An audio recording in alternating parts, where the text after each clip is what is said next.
നടി ഹണി റോസിനെതിരെ ലൈംഗികാധിക്ഷേപം നടത്തിയ കേസിൽ വ്യവസായി ബോബി ചെമ്മണ്ണൂരിന്റെ ജാമ്യമില്ല. Ernakulam first class judicial magistrate കോടതി 14 ദിവസത്തേക്ക് റിമാൻഡ് ചെയ്തു. ജാമ്യം നൽകിയാൽ സാക്ഷികളെ സ്വാധീനിക്കുമെന്ന പ്രോസിക്യൂഷൻ വാദം കോടതി അംഗീകരിച്ചു. അന്വേഷണം പ്രാഥമിക ഘട്ടത്തിലായതിനാൽ ജാമ്യം നൽകരുതെന്ന പ്രോസിക്യൂഷന്റെ വാദം അംഗീകരിച്ചാണ് കോടതി നടപടി. പ്രഥമദൃഷ്ട്യാ ബോബി കുറ്റം ചെയ്തെന്ന് വ്യക്തമായതായി കോടതി വിധി പ്രസ്താവത്തിൽ പറഞ്ഞു. കുന്തിദേവി പരാമർശം ലൈംഗികാധിക്ഷേപമെന്നും കോടതി നിരീക്ഷിച്ചു. 14 ദിവസത്തേക്ക് റിമാൻഡ് ചെയ്ത ബോബിയെ കാക്കനാട് ജില്ലാ ജയിലിലേക്ക് മാറ്റി. വിധി കേട്ടതിനു പിന്നാലെ ബോബി ചെമ്മണ്ണൂരിന് ദേഹാസ്വാസ്ഥ്യം അനുഭവപ്പെട്ടിരുന്നു.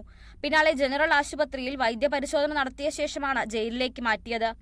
കുന്തിദേവി പരാമർശം ദ്വയാർത്ഥ പ്രയോഗമാണെന്നും ലൈംഗിക ചുവയുള്ള പരാമർശമാണെന്നും കോടതിയിൽ പ്രോസിക്യൂഷൻ വാദിച്ചു. പ്രതിക്ക് ജാമ്യം നൽകിയാൽ അത് സമൂഹത്തിന് തെറ്റായ സന്ദേശം നൽകുമെന്നും പ്രോസിക്യൂഷൻ വ്യക്തമാക്കിയിരുന്നു. കോടതിയിലെല്ലാം സബ്മിറ്റ് ചെയ്തിട്ടുണ്ട്, കോടതി പരിശോധിച്ചിട്ടുണ്ടാകാം. സമൂഹത്തിന് അത് തെറ്റായ പ്രവണതയാകും, ഇനിയും അങ്ങനെ ആവർത്തിക്കാനുള്ള സാധ്യതയുണ്ട്. അതായത് കോടതിക്ക് തോന്നി പ്രിമാ ഫേസി കേസ് നിൽക്കുന്നതായിട്ട് അന്വേഷണത്തിന്റെ ഭാഗമായിട്ട് പ്രതിയെ റിമാൻഡ് ചെയ്തു. നമ്മൾ ഹാജരാക്കിയ തെളിവുകളൊക്കെ അംഗീകരിച്ചു. അങ്ങനെ മുഴുവനായിട്ട് തള്ളിപ്പോകും നമുക്ക് പറയാൻ പറ്റില്ല. കോടതി ഇനി ഓർഡർ നോക്കിയാലേ പറയാൻ പറ്റുള്ളൂ. നമ്മുടെ ആർഗ്യുമെന്റ് കോടതി കണക്കിലെടുത്തു.